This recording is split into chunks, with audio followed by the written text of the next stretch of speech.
Buenos días,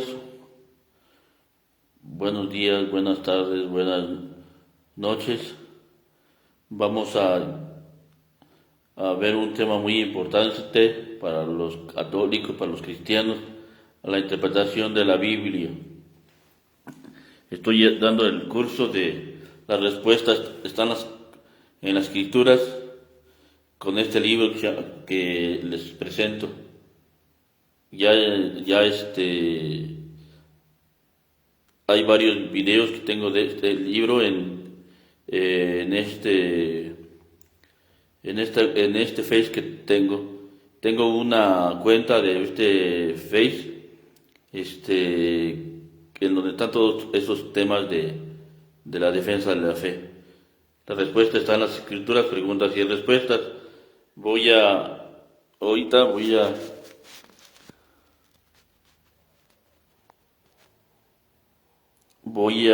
hacer este tema, interpretación de la Biblia, con este libro. Eh, ya son las 12, pasa un poquito de las 12, vamos a iniciar esta transmisión rezando el Ángelus.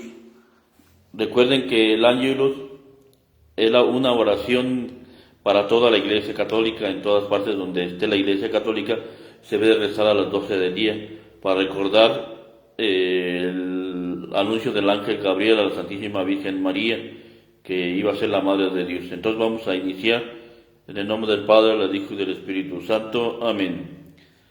El ángel del Señor anunció a María y concibió por obra y gracia del Espíritu Santo. Dios te salve María, llena eres de gracia, el Señor es contigo. Bendita eres entre todas las mujeres y bendito es el fruto de tu vientre, Jesús. Santa María, Madre de Dios, ruega por nosotros pecadores, ahora y en la hora de nuestra muerte. Amén. Soy la esclava del Señor, hágase en mí según tu palabra. Dios te salve María, llena eres de gracia, el Señor es contigo, bendita eres entre todas las mujeres y bendito es el fruto de tu vientre, Jesús. Santa María, Madre de Dios, ruega por nosotros pecadores, ahora y en la hora de nuestra muerte. Amén. Y el Verbo se hizo carne y habitó entre nosotros. Dios te salve María, llena eres de gracia, el Señor es contigo. Bendita eres entre todas las mujeres y bendito es el fruto de tu vientre, Jesús. Santa María, Madre de Dios, ruega por nosotros pecadores, ahora y en la hora de nuestra muerte. Amén. Ruega por nosotros, Santa Madre de Dios, para que seamos dignos de alcanzar las gracias y promesas de nuestro Señor Jesucristo. Amén. Oremos. Infunde, Señor, tu gracia en nuestros corazones, para quienes hemos conocido por el anuncio del ángel el nacimiento de tu Hijo Jesucristo. Por su pasión y su cruz lleguemos a la gloria de la resurrección por Cristo nuestro Señor. Amén. En el nombre del Padre, del Espíritu Santo. Amén. Recuerden que esto se debe hacer diario a las 12 del día, al mediodía. Bueno, vamos a ver el tema de interpretación de la Biblia. Voy a empezar con la introducción, leyendo la introducción. Dice, la Biblia es un libro antiguo escrito a lo largo de más de 1000 años, en cuya formación tomaron parte muchísimas personas con cultura y costumbres muy diferentes. Además, surgió como el fruto más representativo de la fe y la vida del pueblo creyente, antes, durante y después de la actividad de Jesús. Por todo esto, para entenderla correctamente se necesita poseer la misma fe de la Iglesia que Cristo fundó y a la cual confía su mensaje, aparte de tener presentes algunos criterios muy importantes de interpretación. Entonces la Biblia no es algo que, como si Dios agarrara desde el cielo y la haya aventado, y que alguien la agarró y ya, la Biblia, llegó de repente.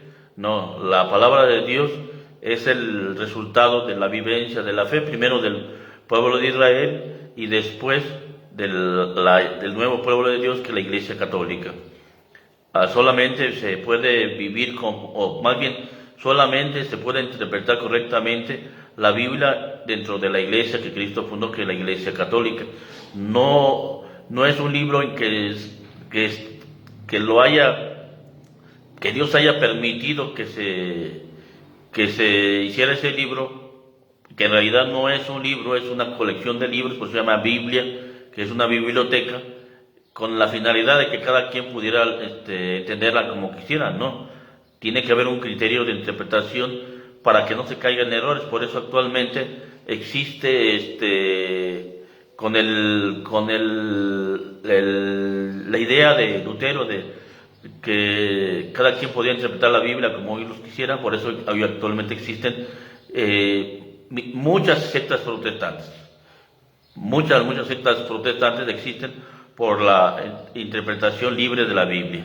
Aquí en este tema vamos a ver cómo se debe de interpretar la palabra de Dios, qué criterios tenemos que tomar para que yo cuando empiece a leer la Biblia, o sea, cada individuo podamos leer la Biblia, no caiga en error.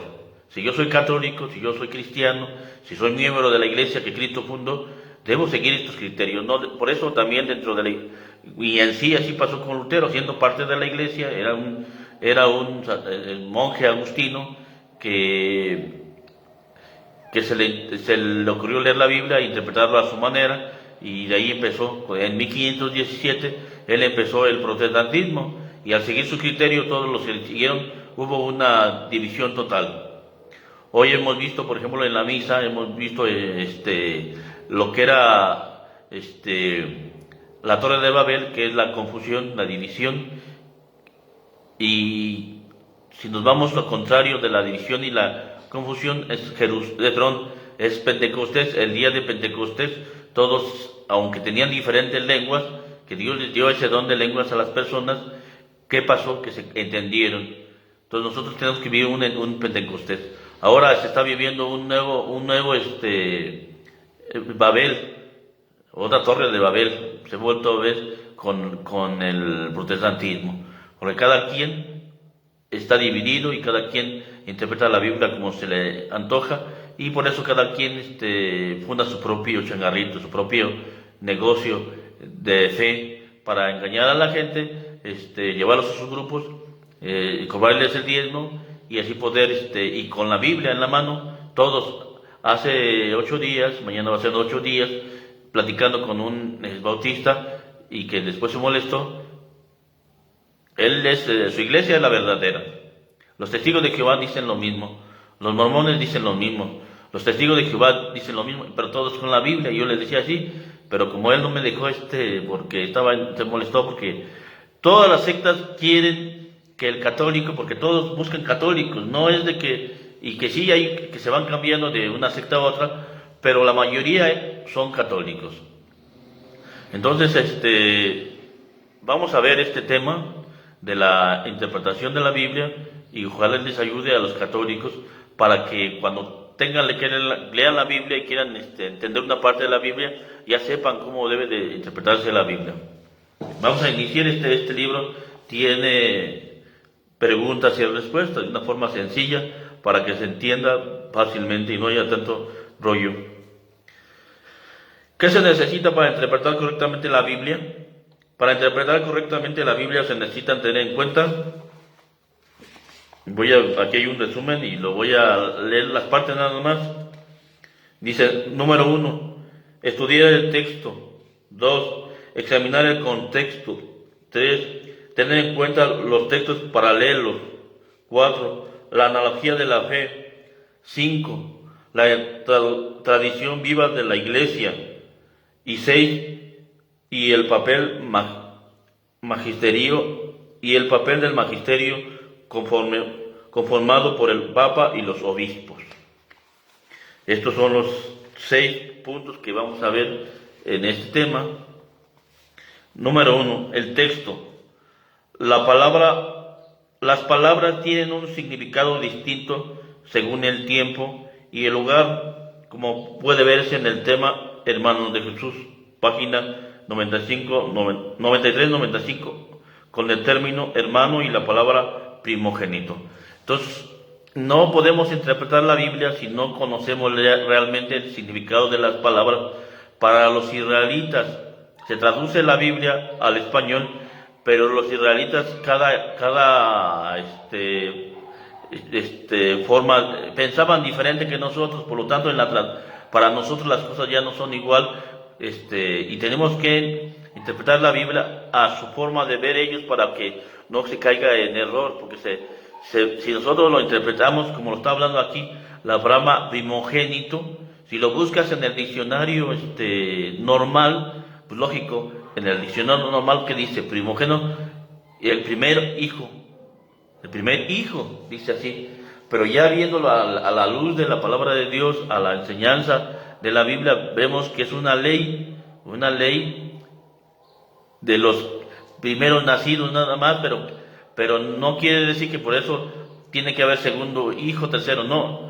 El hijo primero, sea que no vaya a tener hijos o va a tener más hijos, era el más importante. Y hay una ley de la ley de Moisés que habla sobre eso. Entonces, cuando no se entiende en cada palabra, por eso habla del texto. Tenemos que leer el texto y ver las palabras, entenderlas conforme el tiempo que estaba viviendo, estaba leyendo, lo que se está leyendo, para que se pueda interpretar la palabra de Dios. Ahora, tenemos que ver lo que se está viviendo en el momento que se está narrando en la palabra de Dios en el momento. ¿Cómo se vivía en ese momento? Yo, por ejemplo, les doy un ejemplo.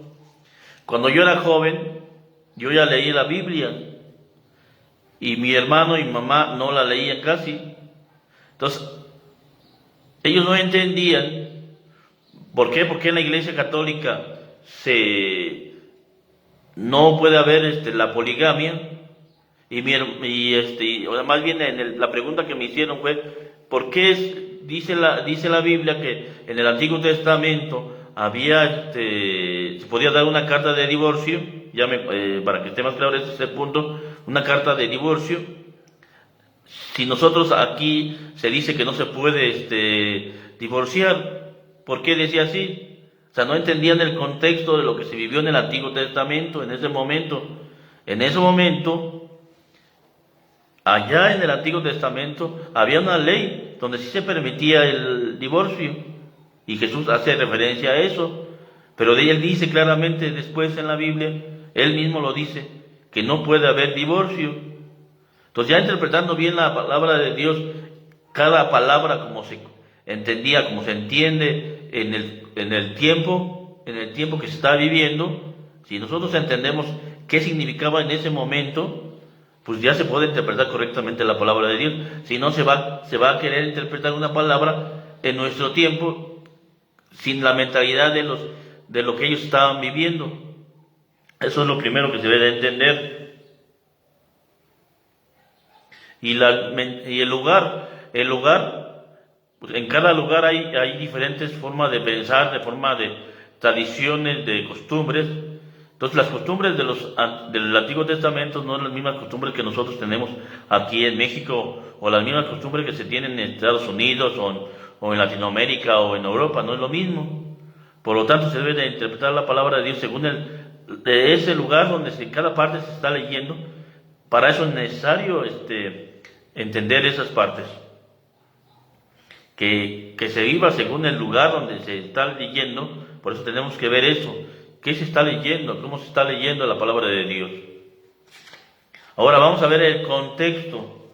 Para entender el verdadero significado de un texto bíblico hay que ver qué hay antes y después de dicho texto. O sea, el problema de las sectas protestantes, y uno de ellos es los Testigos de Jehová, en su literatura siempre presentan un texto, nada más.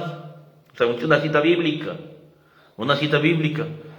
pero no leen lo que viene antes y lo que viene después. Para poder entender todo ese versículo, se debe leer lo que viene antes y lo que viene después, porque si no, te quedas con esa parte. Es como si alguien te manda una carta y tú nomás lees lo principal, lo primero. Dice, nadie te quiere. Y nadie me quiere. Sigue leyendo, tonto. Sigue leyendo. Nadie te quiere como yo.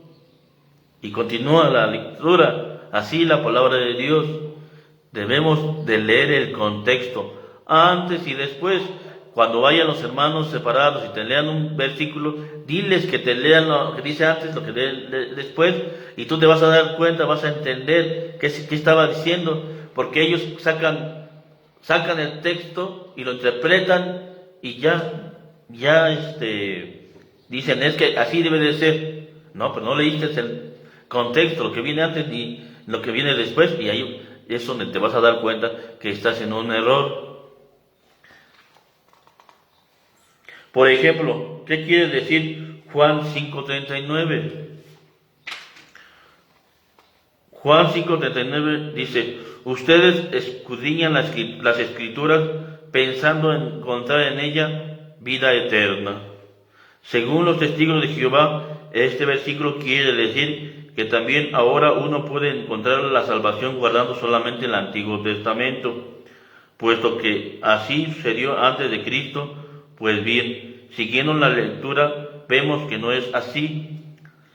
Juan 5:39, siguientes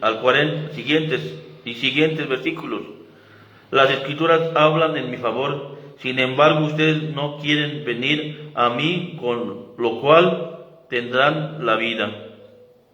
Para encontrar la salvación no basta el Antiguo Testamento, es necesario acercarse a Cristo viviendo sus exigencias. Entonces, aquí vemos, los testigos de Jehová toman este versículo y lo malinterpretan, porque no leen lo que sigue, que está hablando que Cristo es el que le da sentido a las escrituras. Cristo es la persona. Si uno no entiende, por ejemplo, la Biblia no tiene sentido sin la persona de Cristo. Por lo tanto, hay una canción que dice, una Biblia sin Jesús, o sea, no sirve, está vacía la Biblia si Cristo no está en esa Biblia. Entonces debemos entender que debemos de leer antes y después de los textos que se nos presenten para poder así interpretar bien la Biblia. Ya vimos, leer todo el texto, pero también hay que ver el contexto, antes y después. Pero dentro del texto tenemos que entender las palabras, el significado de la cultura hebrea de los israelitas. Nuestra cultura mexicana ya no es la misma. Más bien los judíos no piensan, ni ahora piensan igual que los judíos de hace 2000 años. Imagínense, ahorita que estamos aquí en 2025, nosotros los mexicanos no entendemos a los judíos, pero si los judíos de hoy, de 2025, no viven las mismas costumbres, las mismas tradiciones, las mismas formas de vivir de hace 2000 años, imagínense, por eso tenemos que entender esa mentalidad. Ahora sigamos. Los textos paralelos. Para entender un tema hay que ver todo lo que dice la Biblia al respecto. No basta tener en cuenta solamente un pasaje bíblico.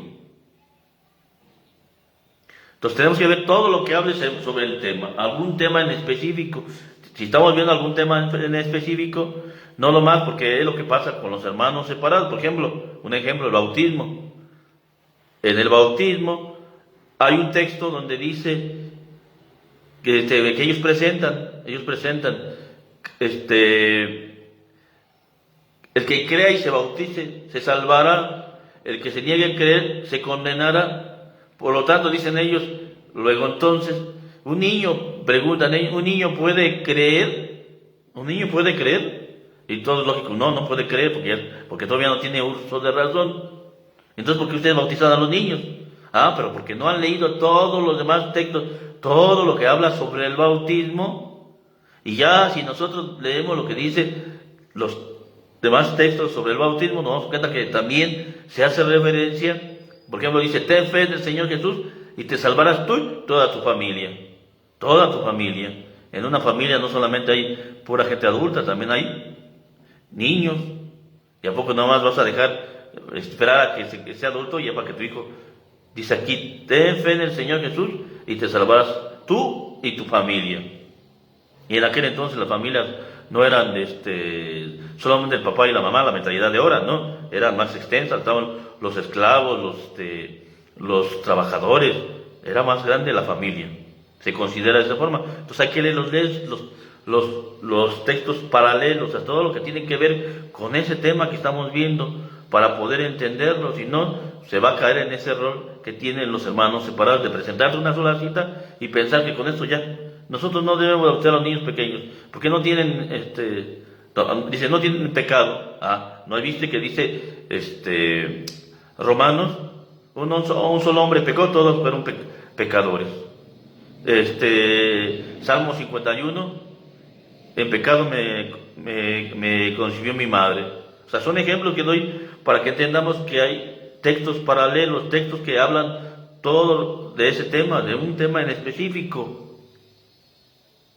No solamente quedarte ahí en ese texto y ya lo interpretaste, ya entendiste, no. Buscar todos los textos para poder entender, ya llegar a una conclusión. Ahora, la analogía de la fe.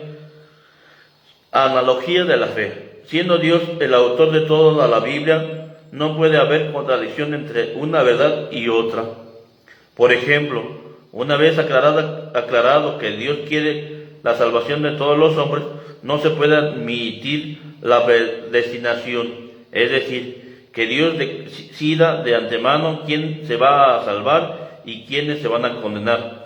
Por lo tanto, los textos bíblicos que se refieren a Judas no se pueden interpretar en el sentido que Dios de antemano haya establecido a Judas para que traicionara a Cristo y se condenara. Entonces debemos de ver la analogía, o sea, todo en su conjunto, toda la fe cristiana, toda la doctrina de la Iglesia Católica tienen que interpretarse dentro a la fe de la Iglesia, la Biblia, a esa fe, a lo que enseña el Catecismo de la Iglesia Católica, porque no se puede sacar un punto y interpretarlo así, como ahorita está hablando sobre la predestinación, porque muchos piensan, como hay textos que dicen profecías de que Judas tenía que entregar, pero si lo interpretamos correctamente, también tenemos que entender que Judas tenía su libre albedrío, que él tomó una decisión, no que a fuerza lo iba a hacer, porque esa es predestinación, y dentro de la Iglesia Católica no existe la predestinación. No es que yo nací para condenarme y ya. Y es lo que dicen los calvinistas. Unos nacieron naciste para irte al infierno y el otro para el cielo. Uno para ser pobre y otro para ser rico. Eso no existe, porque Dios nos da la libertad. Por eso aquí habla de lo que enseña la Iglesia Católica, que Dios quiere que todos lleguen al conocimiento pleno de la verdad.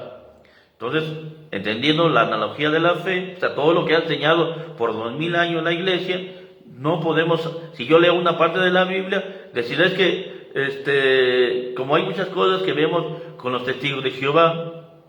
Por ejemplo, los testigos de Jehová dicen, la transfusión de sangre no se deben de hacer porque está prohibido en la Biblia. Pero ¿qué ha enseñado por todos los 2000 años la Iglesia? Y la Biblia lo dice también en otros textos. No lo que entra por la boca, lo que hace impuro el hombre, sino lo que sale de él.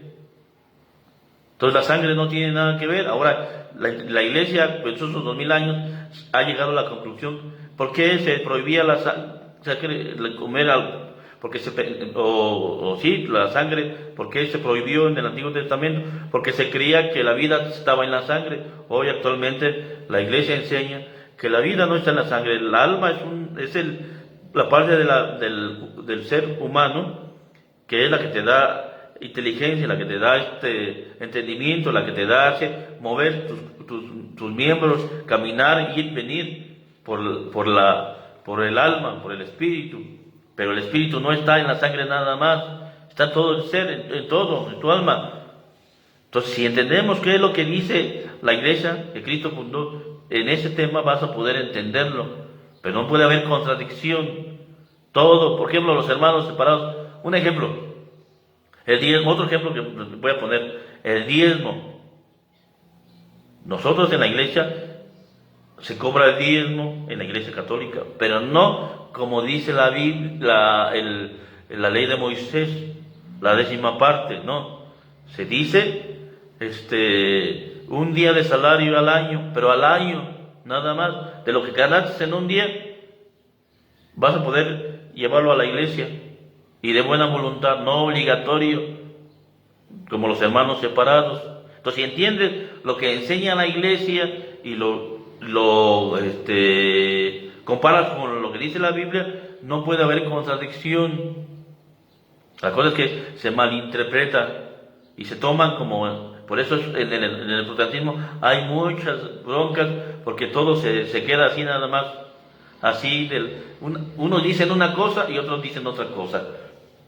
Esto que me gustó de la Biblia lo agarro, pero este otro no lo agarro. No lo agarro. ¿Por qué? Porque no tienen el magisterio de la iglesia. Entonces vamos a ver esa parte también.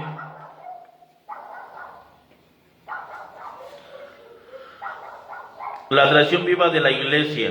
No se puede entender la Biblia como si fuera un libro cualquiera, desconectado de la tradición de la cual es parte. Por ejemplo, ¿qué quiere decir la expresión llena de gracia?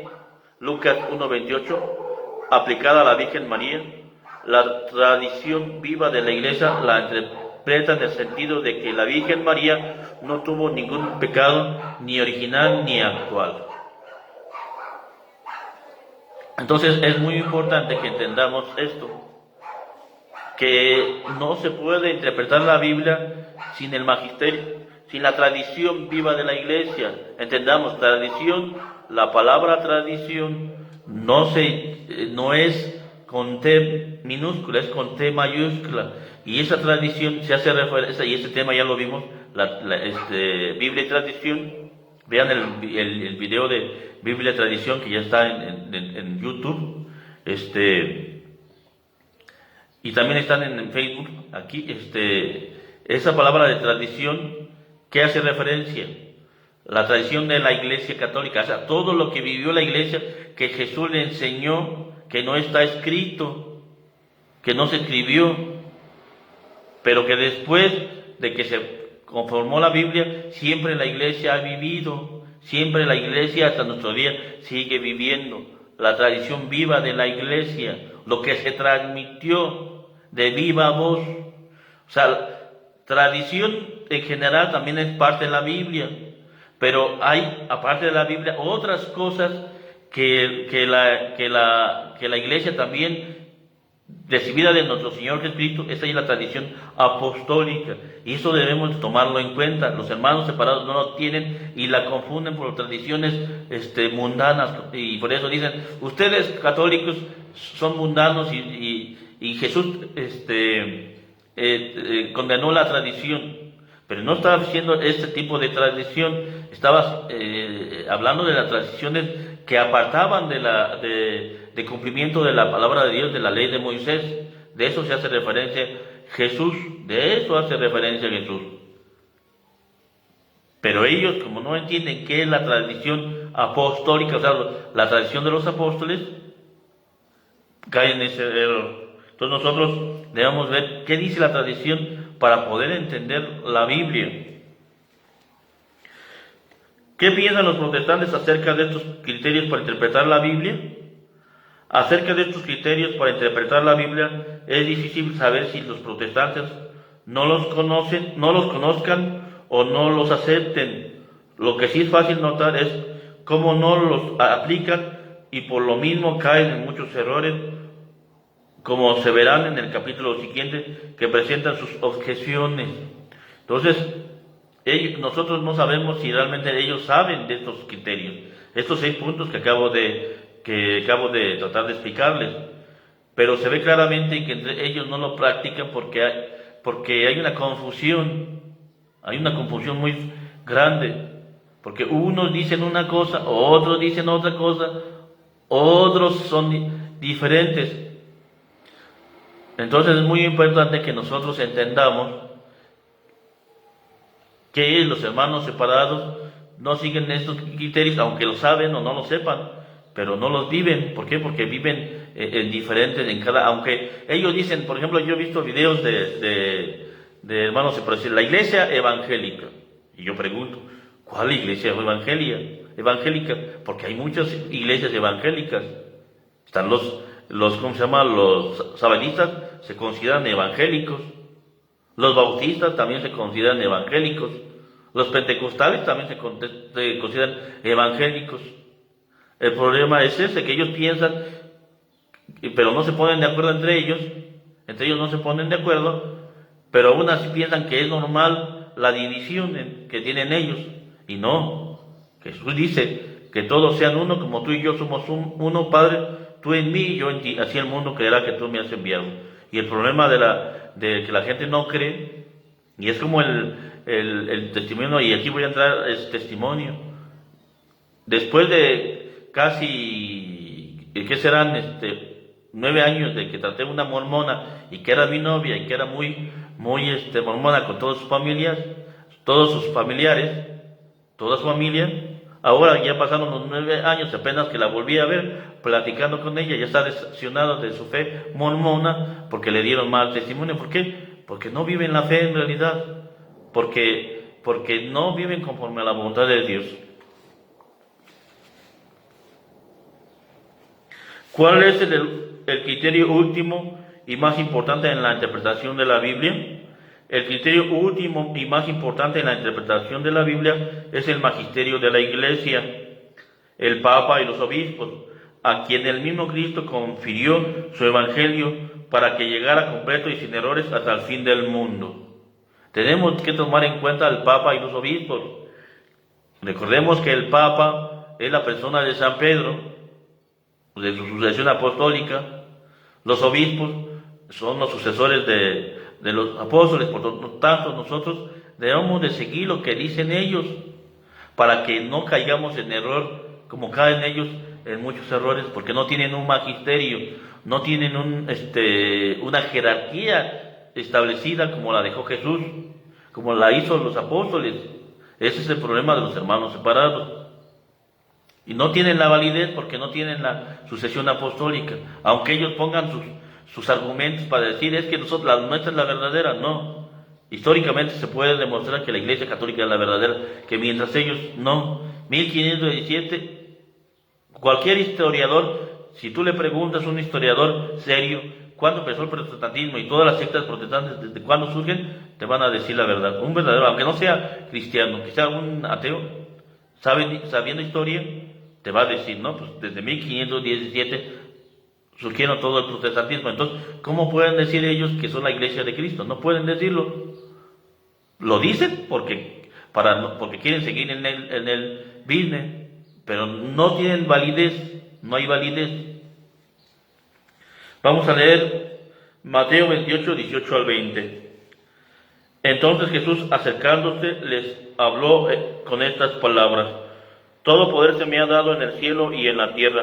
Por eso vayan y hagan que todos los pueblos sean mis discípulos. Bautícenlos en el nombre del Padre, y del Hijo, y del Espíritu Santo, y enséñenles a cumplir todo lo que yo les he encomendado. Yo estoy con ustedes todos los días hasta que se termine este mundo. Palabra del Señor. Gloria a ti, Señor Jesús. Mateo 28, 18 al 20. Entonces aquí vemos cómo Jesús envía a predicar a su iglesia naciente. ¿Y qué era la iglesia naciente? Pedro y los apóstoles. Dice, yo estoy con ustedes todos los días hasta el fin de los tiempos. Estaba hablando antes de subir al cielo, estaba hablando con los apóstoles, con Pedro y los apóstoles. Entonces, si interpretamos así como interpretan los hermanos separados, entonces los apóstoles tienen que estar ahorita caminando por ahí, han de estar por allí, han de estar todavía en Israel, escondidos. O sea, yo estoy con ustedes hasta los últimos días, hace referencia a la sucesión apostólica, que por medio de la imposición de las manos de los apóstoles, que le transmitieron el poder a los obispos, y los obispos a los obispos, y a los obispos, hasta nuestros días, es lo que sostiene la fe de la iglesia, por medio del Espíritu Santo, la imposición de las manos, la sucesión apostólica, el poder que Dios le entregó, Jesús le entregó a los apóstoles, y ahora al Papa y a los obispos, para dar con él el Evangelio. Solamente el Papa y los obispos tienen la autorización de Cristo nuestro Señor, mientras los demás no, aunque ellos se toman esa cuestión que no les tiene nada que ver con ellos.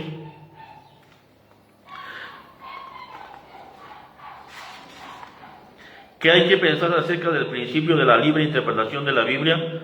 proclamada por Martín Lutero, el fundador del protestantismo, que se trata de algo completamente contrario a la Biblia. Segunda de Pedro 1:20. Sepan bien, nadie puede interpretar por sí mismo una profecía de la Escritura. Segunda de Pedro 1:20. Este texto no les conviene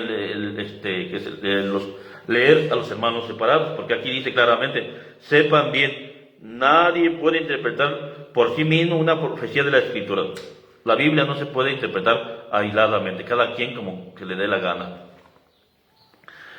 ¿Qué pasa con los que interpretan mal la Biblia, tergiversando su verdadero sentido?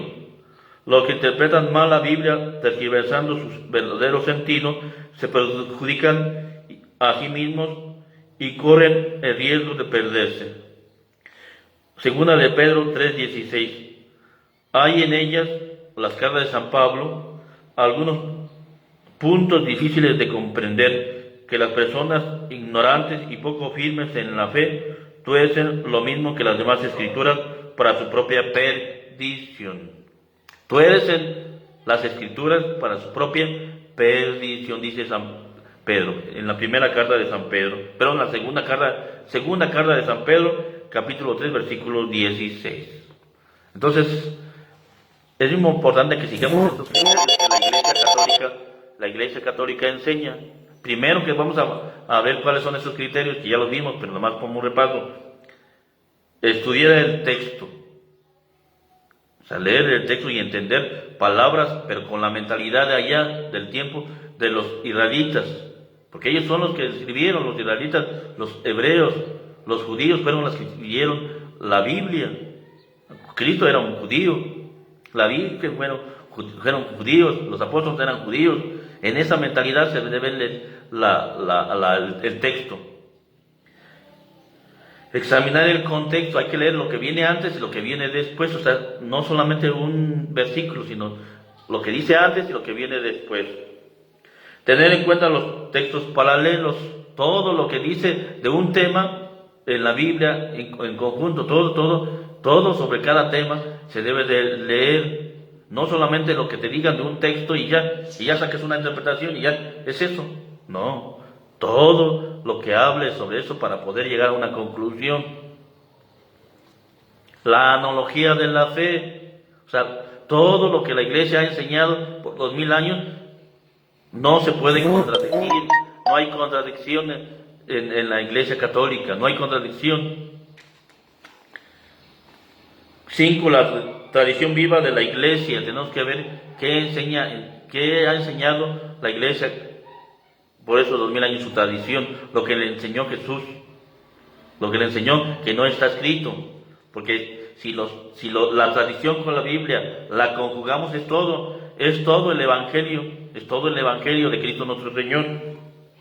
Y el papel del magisterio formado por el Papa y los obispos, o sea, seguir lo que ellos nos enseñan. Por eso el Papa, cuando habla ex cátedra, hay que obedecerlo. Lo que él dice por su punto de vista, lo que él diga, pues es el punto de vista de él. Pero como lo decía yo ayer en un tema que di sobre la infalibilidad del Papa, el Papa no es santo, no es perfecto, es la palabra, no es perfecto. Se le llama el Santo Padre como un título, pero no es un hombre perfecto. Él es infalible. ¿Por qué? ¿Por qué es infalible? ¿Por qué no se equivoca en asuntos de fe? Porque es asistido por el Espíritu Santo. Los apóstoles, los apóstoles y los obispos son asistidos por el Espíritu Santo, por eso no la riegan en asuntos de fe, pero pueden poner su punto de vista, sí, pero más su punto de vista y no hay que tomarlo en cuenta. Por eso, si un obispo dice una cosa o un sacerdote dice una cosa contraria a la fe, pero lo está diciendo según lo que él piensa, no hay que hacerle caso. Tenemos que hacer lo que oficialmente dice la Iglesia, y eso viene ¿dónde? En los documentos de la Iglesia, por ejemplo, las encíclicas, el catecismo de la Iglesia Católica, lo que oficialmente el Papa dice, ya oficialmente ex cátedra, que quiere decir ya diciendo esto está definitivo y esto se va a creer en la Iglesia definitivamente, no como cada quien se le ocurra, no. Entonces es importante que entendamos eso. Si tienen alguna duda, pregunta, sueño, preocupación, aclaración, pesadilla, quesadillas, o sea, apunten sus dudas, sus preguntas en los comentarios y yo con todo gusto les contestaré. Bueno, si no es hater, si no es que nomás quieren cuestionar por cuestionar, si quieren cuestionar por cuestionar, a lo mejor les voy a decir bonitas palabras, pero con la Biblia. Pero lo importante es que si ustedes van a preguntar, pregunten de una forma respetuosa, pero también que sean lógicos, que sean conscientes. Pero la gente hay gente que no, que se cierra. Entonces, si no va a ser así, mejor ahí la dejamos. Que tengan feliz día, feliz tarde, feliz noche. Los invito a que compartan mi contenido, que me acompañen cuando estoy rezando el rosario, cuando hago oración con la Biblia, cuando alguna meditación de la palabra de Dios. Todo eso los invito. Pongan like, comparten que Dios los bendiga y nos vemos hasta pronto.